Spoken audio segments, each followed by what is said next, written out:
Et si je te disais qu'un jeune homme frêle, timide et souvent malade allait devenir le maître du plus grand empire du monde? Qu'il allait transformer une république en ruine, déchirée par les guerres civiles, en un empire puissant et prospère?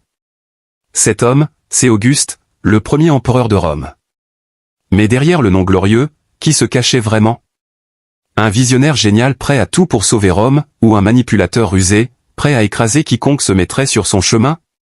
Prépare-toi, car son histoire est une véritable épopée, celle d'un jeune héritier qui, dans un monde de trahison et de sang, a su imposer la paix par l'intelligence, la stratégie et la patience. Bienvenue sur la chaîne. Ici, on explore les destins incroyables de ceux qui ont façonné l'histoire à rois, reines, conquérants ou rebelles tous unis par une même flamme, celle de laisser une trace éternelle. Alors avant de plonger dans le passé, pense à liker, à t'abonner et à partager cette vidéo pour soutenir la chaîne et faire vivre l'histoire ensemble. Et surtout, à la fin, dis-moi en commentaire, Auguste, selon toi, était-il un héros visionnaire, ou un dictateur habile? Aujourd'hui, direction la Rome antique, une cité en crise, des ambitions déchaînées, et un jeune homme destiné à changer le monde. Voici l'histoire d'Octave, devenu Auguste, celui qui a bâti un empire éternel et marqué à jamais la légende de Rome. Origine et enfance, les premiers pas d'un empereur. Avant de devenir le premier empereur de Rome, Auguste s'appelait simplement Caius Octavius Turinus. Il naît un jour de septembre, en l'an 63 avant Jésus-Christ, dans une famille noble, mais pas impériale. Pas encore.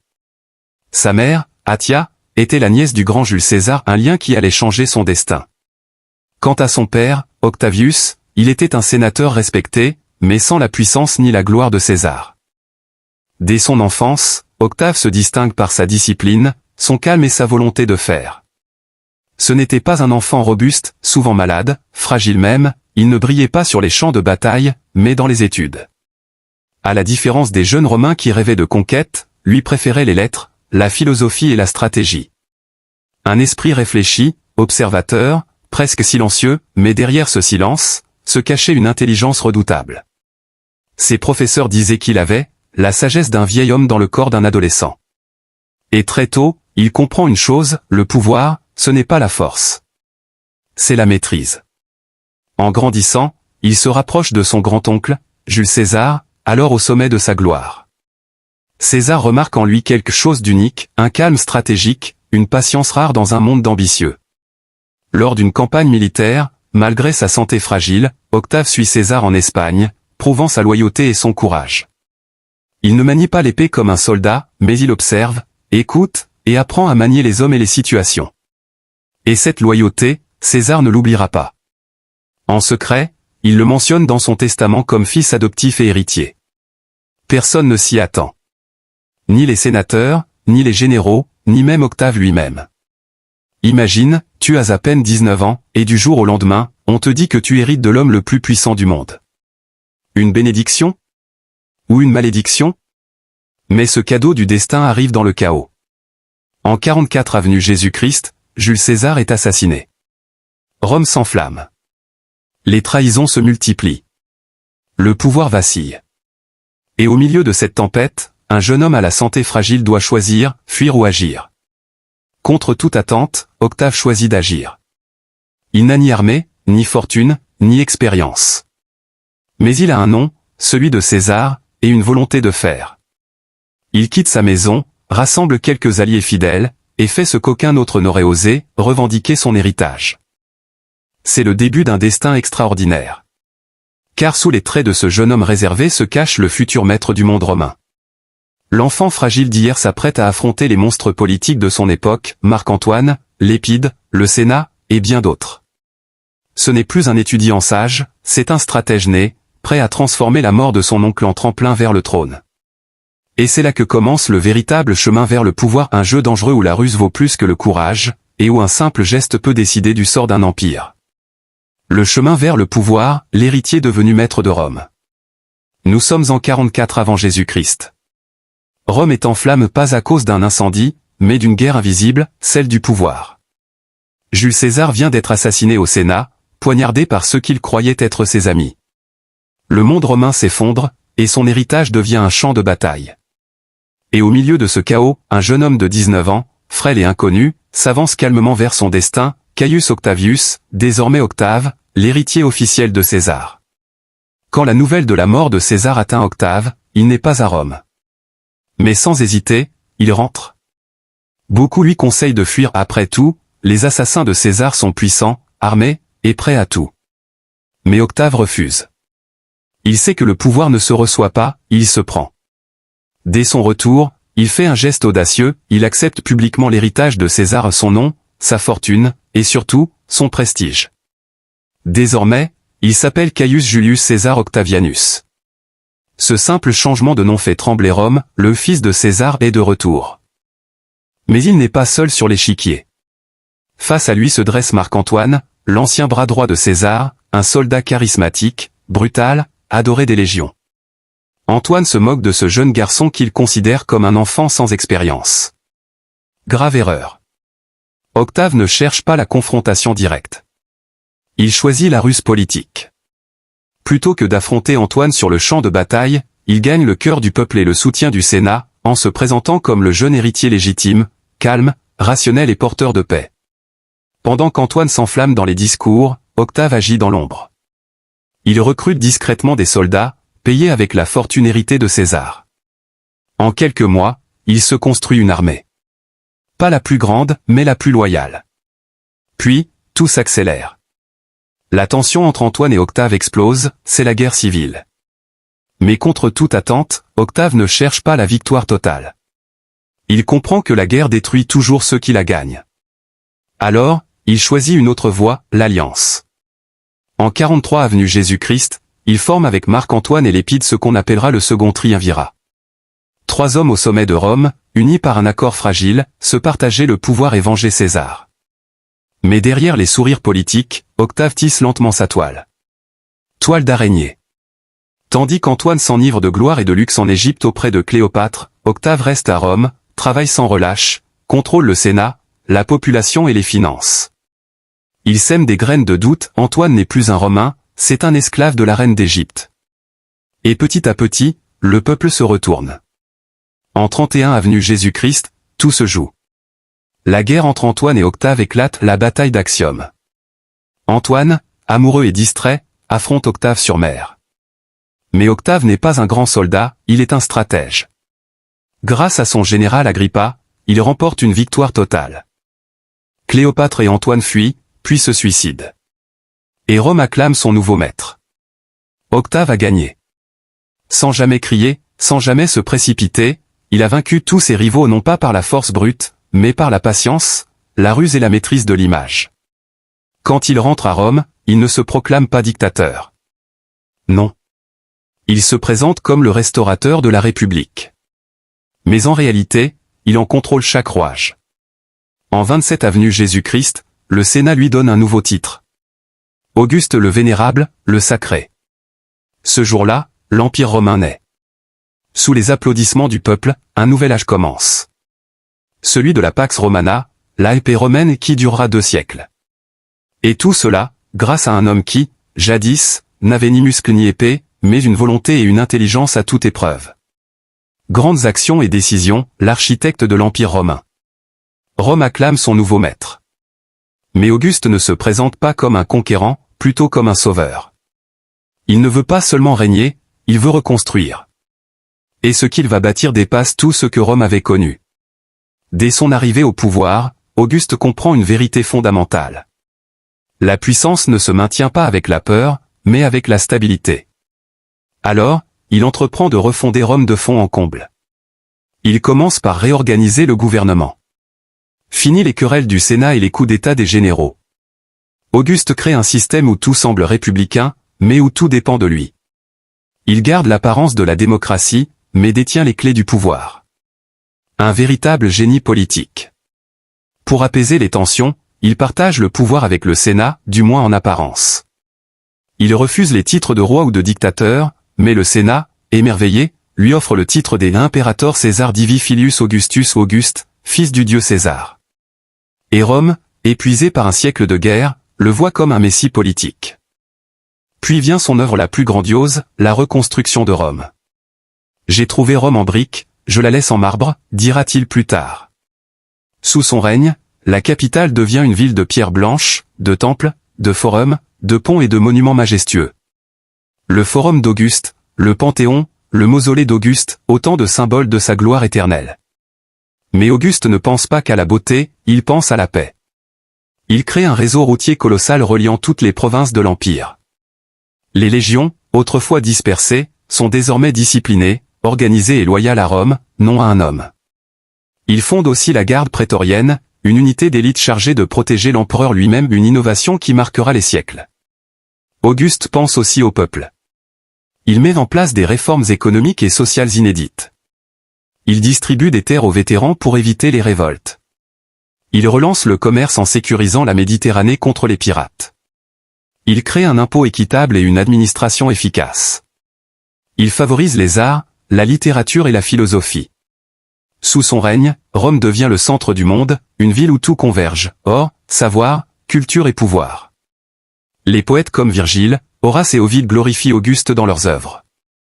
Lui-même comprend la force des mots et des symboles, il façonne son image de père de la nation, protecteur des traditions et gardien des dieux. La propagande romaine naît sous ses ordres subtils, brillante, efficace. Mais même les dieux ont leurs ombres. Derrière la gloire se cachent aussi les erreurs et les drames. Auguste voulait que sa famille soit un modèle de vertu, mais le destin en décide autrement. Son ami et général fidèle Agrippa meurt trop tôt.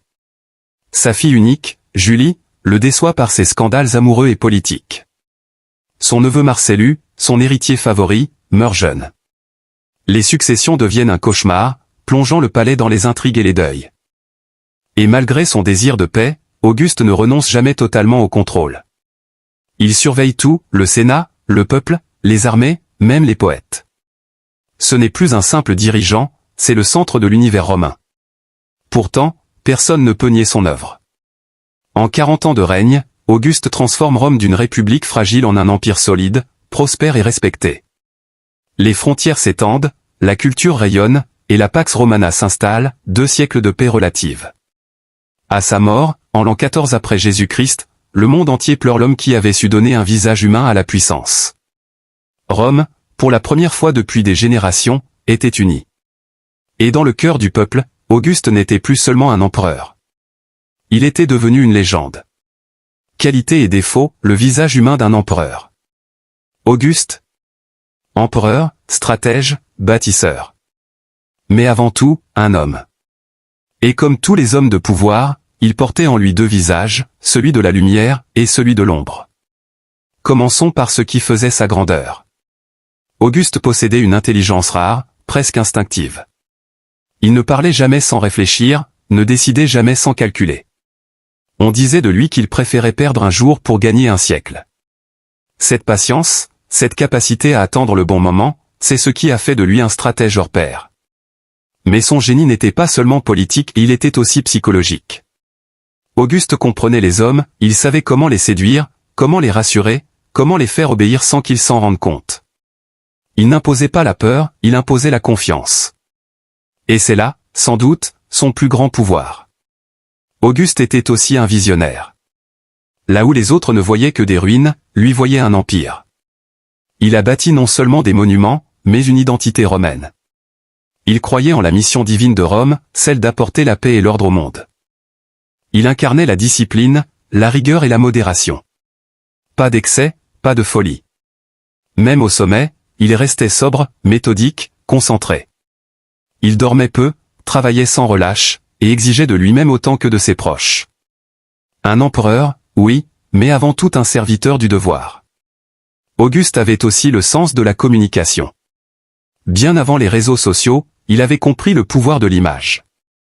Chaque statue, chaque inscription, chaque discours était minutieusement pensé pour façonner sa légende. Il savait que le peuple devait voir en lui non pas un homme, mais un symbole. Mais derrière la gloire, il y avait l'ombre. Car pour bâtir un empire, Auguste a souvent dû sacrifier l'humain au nom du pouvoir. Au début de son règne, il a éliminé ses rivaux politiques sans pitié. Des proscrits exécutés, des familles ruinées, la stabilité avait un prix. Sous son apparente douceur, il pouvait être impitoyable. Le calme dans sa voix cachait souvent la menace d'une lame silencieuse. Son besoin de tout contrôler était presque maladif. Auguste ne supportait ni la désobéissance, ni la trahison, même dans sa propre famille. Sa fille Julie, coupable d'adultère, fut exilée et privée de tout. Son petit-fils Agrippa Postumus, jugé dangereux, fut écarté du pouvoir. Derrière le père aimant se cachait un dirigeant qui ne pardonnait jamais. Il se voulait un modèle de vertu, mais cette obsession l'a parfois rendu hypocrite. Il prônait la morale, la fidélité, la piété, alors que sa propre ascension reposait sur la manipulation et le mensonge politique. Il prétendait restaurer la République, tout en concentrant tous les pouvoirs entre ses mains. Et puis, il y avait l'orgueil. Auguste voulait que tout Rome se souvienne de lui. Il n'acceptait pas l'idée d'être un simple maillon de l'histoire, il voulait en être le sommet. Cette ambition démesurée, bien que brillante, le rendait parfois froid et distant, enfermé dans son rôle d'empereur divin. Pourtant, malgré ses failles, Auguste reste profondément humain. Un homme qui, derrière la couronne, a connu la solitude du pouvoir, la douleur des pertes, et le poids des décisions irréversibles. Il n'était ni ange, ni démon. Juste un être humain qui a compris que pour survivre dans un monde de lions, il fallait parfois rugir plus fort qu'eux. Auguste fut à la fois le fondateur d'un âge d'or et le premier architecte d'une dictature durable. Mais c'est cette dualité de sagesse et ambition, paix et contrôle, grandeur et rigueur qui fait de lui l'un des dirigeants les plus fascinants de l'histoire. Et c'est sans doute pour cela qu'après 2000 ans, le nom d'Auguste résonne encore. Comme celui de l'homme qui fit de Rome une éternité. Héritage, l'ombre éternelle d'Auguste. Le 19 août de l'an 14 après Jésus-Christ, Rome s'arrête. Les rues sont silencieuses, les marchés fermés, les soldats immobiles. Celui que tous appelaient le père de la patrie vient de mourir. Auguste, le premier empereur de Rome, quitte ce monde à l'âge de 75 ans. Mais en réalité, il ne meurt pas vraiment. Car l'héritage d'Auguste, lui, ne s'éteindra jamais. D'abord, il laisse un empire stable et solide, bâti sur des fondations qu'il a lui-même dessinées. Là où d'autres régnaient pour eux-mêmes, Auguste a régné pour la durée. Pendant plus de 2 siècles, son système l'Empire romain tiendra debout, traversant les générations, les crises et les guerres. Sous son autorité, Rome est devenue le cœur battant du monde antique. Des routes s'étendent jusqu'au désert d'Afrique, aux montagnes d'Espagne, aux rivages de la Gaule et de la Grèce. Des aqueducs amènent l'eau, des amphithéâtres font vibrer le peuple, des temples glorifient les dieux. Rome n'est plus une ville, c'est une civilisation. Et au centre de cette civilisation, Auguste a inscrit son nom. Même après sa mort, les empereurs suivants Tibère, Néron, Trajan, Hadrien porteront le titre des Augustes en hommage à lui. Un nom devenu synonyme de grandeur et d'autorité. Mais son héritage n'est pas seulement politique. C'est aussi culturel et spirituel. Sous son règne, la littérature romaine atteint son âge d'or. Virgile écrit l'Énéide, l'épopée qui glorifie Rome et le destin d'Auguste. Horace, Ovide, Tite-Live, tous chantent la paix retrouvée et la renaissance de la cité éternelle. Auguste a compris que les mots peuvent durer plus longtemps que les batailles. Il n'a pas seulement bâti des murs, il a bâti une mémoire collective. Son sens de l'ordre, de la discipline et de la beauté inspirera plus tard les empereurs byzantins, les rois de France, les empereurs du Saint-Empire, et même Napoléon Bonaparte. Chacun d'eux, à sa manière, tentera de reproduire ce que le premier empereur avait accompli, l'équilibre entre puissance et stabilité. Mais tout héritage a son paradoxe. En fondant la paix romaine, Auguste a aussi ouvert la voie à la concentration absolue du pouvoir. La République, qu'il prétendait restaurer, ne se relèvera jamais. Derrière la façade du Sauveur, il a établi un modèle impérial où un seul homme décida du destin de millions d'âmes. Et pourtant, peut-on lui en vouloir? Rome voulait la paix. Il la lui a donnée. Même si cela signifiait échanger la liberté contre la sécurité. Aujourd'hui, plus de 2000 ans plus tard, son empreinte est partout. Dans nos langues, nos lois, nos villes. Le mois d'août porte son nom, Augustus. Et son message, lui, traverse le temps. La vraie grandeur ne vient pas de la force, mais de la vision. Auguste a compris avant tout que le pouvoir véritable, c'est celui qui dure. Et grâce à lui, Rome ne fut pas seulement une puissance, elle devint une idée éternelle. Conclusion plus appel à l'action. 2000 ans ont passé, et pourtant, le nom d'Auguste résonne encore. Il n'est plus là, mais son œuvre vit à travers les siècles, dans les pierres de Rome, dans nos lois, dans notre culture. Il avait compris une vérité que peu d'hommes découvrent. La véritable puissance ne se mesure pas au nombre de batailles gagnées, mais à ce qui survit après nous. Auguste n'était pas seulement un empereur. C'était un stratège, un bâtisseur, un visionnaire. Il a transformé un monde déchiré par les guerres civiles en un empire stable, prospère et admiré. Mais ce prix de la paix, c'était la liberté. Et c'est là tout le paradoxe de son héritage. Fallait-il un maître pour sauver Rome? Fallait-il un empereur pour garantir la paix? Sa vie nous pose une question universelle. Sommes-nous prêts à sacrifier un peu de liberté pour vivre dans l'ordre et la stabilité? C'est un dilemme qui traverse les siècles, du temps d'Auguste, jusqu'à nous. Aujourd'hui encore, on le cite, on le juge, on l'admire. Mais qu'on l'aime ou qu'on le critique, Auguste a prouvé qu'un seul homme, avec une vision claire, peut changer le destin d'un monde entier. Alors, toi qui regardes cette vidéo, si tu avais le pouvoir de bâtir ton propre empire, un empire d'idées, de valeurs ou de rêves, que ferais-tu? Ferais-tu régner la paix, comme Auguste? Ou défendrais-tu la liberté, comme les anciens républicains? Si cette histoire t'a inspiré, mets un gros like pour soutenir la chaîne. Abonne-toi pour ne rien rater des prochaines légendes de l'histoire. Et partage cette vidéo à ceux qui croient encore que la vision peut changer le monde. Et dis-moi en commentaire. Auguste, selon toi, héros éclairé, ou tyran déguisé? Parce qu'au fond, l'histoire ne meurt jamais. Elle renaît à chaque fois qu'on en parle.